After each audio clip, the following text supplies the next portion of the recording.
Alright, so now we'll show how to train a multi-layer perceptron, or short MLP, for named entity recognition using the word embeddings we introduced in the previous section. Okay, so let's start training a multi-layer perceptron for named entity recognition. We will use a 300-dimensional glove embedding that is pre-trained for German, since the original file is about a couple of gigabytes big. We filtered all the tokens that are relevant for the data, and you can also find it on Nextcloud and download it. And here and throughout the tutorial we'll be using PyTorch, which is a Python-based machine learning framework you can use for deep learning. So in PyTorch we usually use something like dataset classes that are used to load and preprocess the data. And here we basically need two main functions. The first one is the getItem function that will define what is returned once an instance is requested during training, and the simple length function.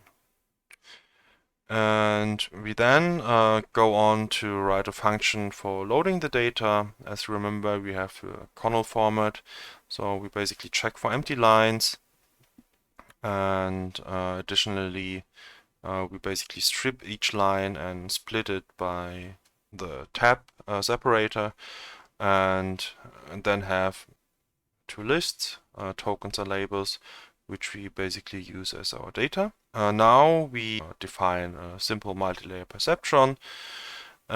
We can basically stack layers upon each other. What is important is that you always need to specify the input dimension and the output dimension for a linear layer. So here we have the input dimension of the embedding, and which is 300, and the output layer would basically be 256. And we also add a layer of dropout, which basically randomly removes a certain amount, so like 20% of the connections during training. And the basic idea is that if you do this often enough, the model will be more robust to random changes in the data. And at the end, we basically need a layer that has the same amount of the number of classes we use. And we then pass this through a softmax function to have something that resembles a probability distribution, which we will then use to do the predictions. So after defining the simple multi-layer perceptron model, we wrote a small function to load the embeddings. So the glove embedding file basically has a token, and then a number of floats that follow the token. Everything is separated by a space.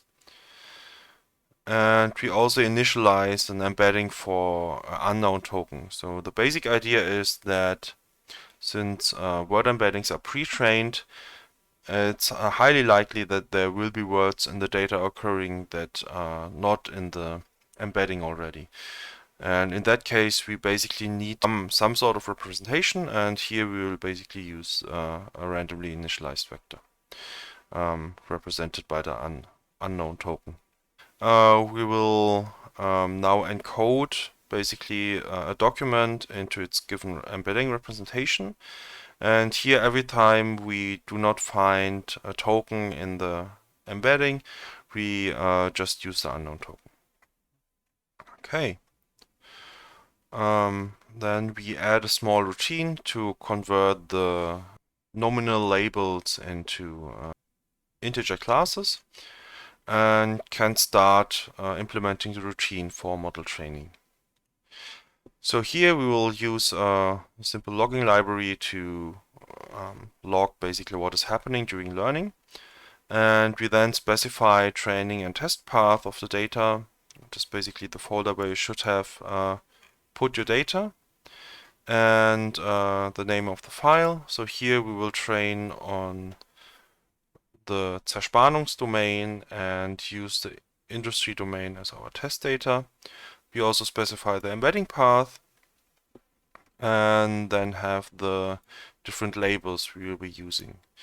We then set a couple of parameters. So we will here set the batch size to 4 and set the number of epochs to 10.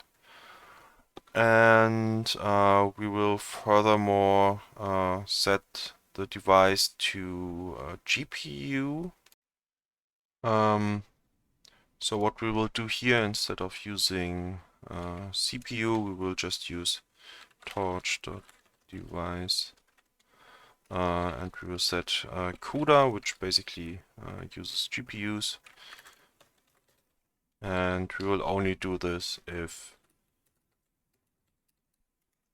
we actually have access to a GPU, otherwise this will throw an error.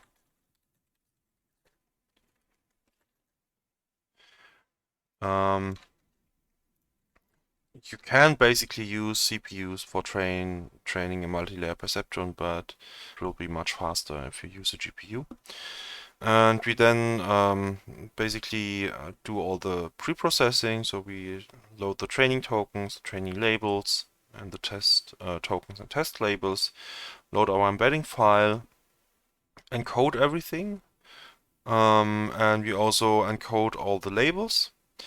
And now we create our datasets we have defined initially. We can define data loaders that will be responsible for batching everything, and they also have features like shuffling during training, which is great because that gives you a bit more robustness since you add more randomness to it.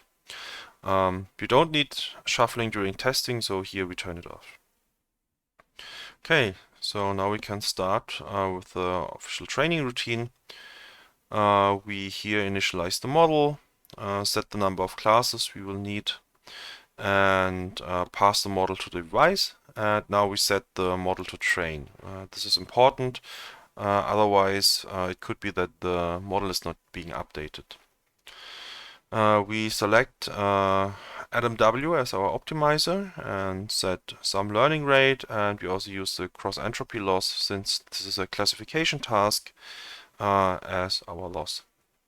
And then we basically start training, and at each training step we basically get a batch from our train loader.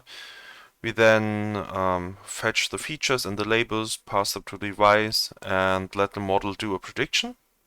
And using the prediction, we use the true labels and the outputs basically of the model to compute the loss. Add this basically to the total loss, do a backward step.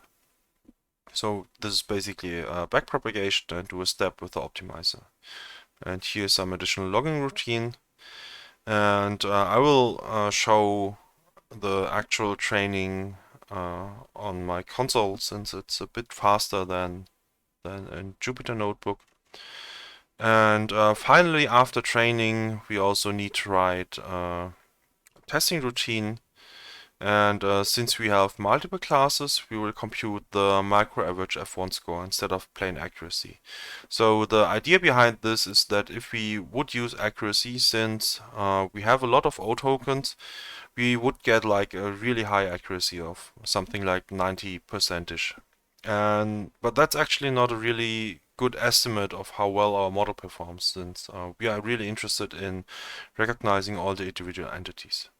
So this is why we will use the F1 score, and for this we can use a simple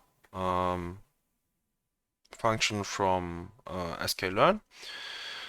And here we, since we are doing only prediction, we don't need the gradients to do the backpropagation, and this will basically speed up things a bit more. And then we have more or less a similar routine as in the training. And to compute the score, we will basically we need to detach the vector from the output, cast it into a NumPy vector, and then we use the argmax function that will basically return the index of the position where the highest probability is for the prediction. So this is basically gives us the index of the actual class label the neural network has predicted. And we then compute the F1 score. and do a macro averaging to make the class imbalances accounted for. Okay, so then let's start training.